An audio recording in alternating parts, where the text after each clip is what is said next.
গতকালকে নিউজিল্যান্ডে হারানোর পর রাতে আমি স্টোকসরে ফোন দিয়েছিলাম। তোরে কইলাম, দেখ ছোট ভাই, তোর আগে বহুত বেয়াদবি করছস, বহুত কাহিনী করছস, তোকে উপরে এমনি অনেক রাগ আসিল, বাট তোরা যদি আজকের ম্যাচটা জিততে পারোস তোকে উপরে আর কোনো রাগ থাকবো না, তোকে মাফ করে দিব। তোকে খালি একটাই কাম, তোরা ম্যাচটা জিতে দেখা।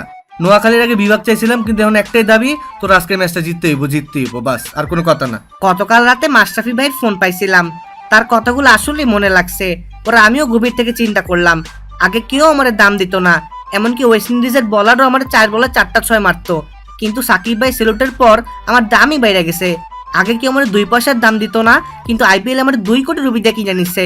তা আমিও চিন্তা করলাম বাঙালিদের জন্য কিছু একটা করা লাগবে, তাই আমি আজকে আমার মন দিয়ে খেললাম, জান দিয়ে খেললাম, আমার একটা সেঞ্চুরি মেরে ম্যাচটা জিতাই দিলাম। আশা করি আপনারা সবাই আমাকে দোয়ায় রাখবেন। আসলে সত্যি কথা বলতে বাঙালিদের জন্য আমার আগে থেকেই টান ছিল। অস্ট্রেলিয়ার পোলাপানগুলো একটু বেশি ভাব নেয়, ওদের ভাবের জ্বালায় থাকতে পারি না।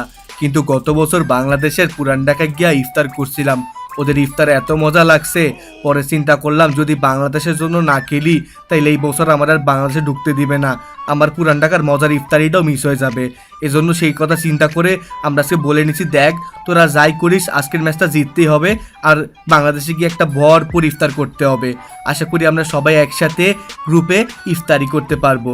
গতকালকে আমিও স্টোকস আর মর্গানকে ফোন দিয়েছিলাম, ওরে বললাম, দেখ ভাই তোরা তো এমনি পার পেয়ে গেছস, আমগর একটু সুযোগ দেয় না, তোকে কি আসে যায়?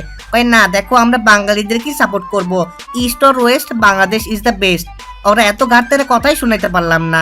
আর যাই হোক, ইনশাল্লাহ নেক্সট বছর চেষ্টা করব।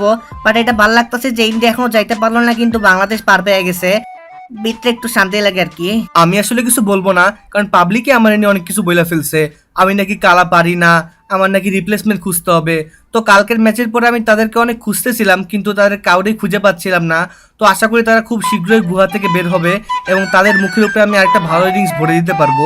তো আপনারা দোয়া করবেন আমার জন্য। গত ম্যাচে আমি জলদি আউট হওয়ার পর অনেকে আমার নিয়ে স্ট্যাটাস দিছে, বলছে আমি কি খেলছি, এটা কোনো খেলা হইলো নাকি? কেন ভাই, এতগুলো ম্যাচ ভালো খেলছি তখন ভালো লাগছে, একটা ম্যাচ খারাপ খেলে আমি খারাপ হয়ে গেলাম না? আর সবাই তো বলেন তামিম নির্ভর দেশ আমাদের বাংলাদেশ, এখন আমার ভাই ব্রাদার তো আমার ছাড়া ঠিকই জিতাইলো ম্যাচ, এখন চুপ আছেন কেন আপনারা? এখন তো কিছু বলবেন না।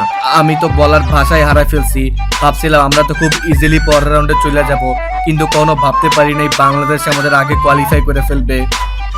আসলে জিতে দা টুকটা ফাইটটা যায়।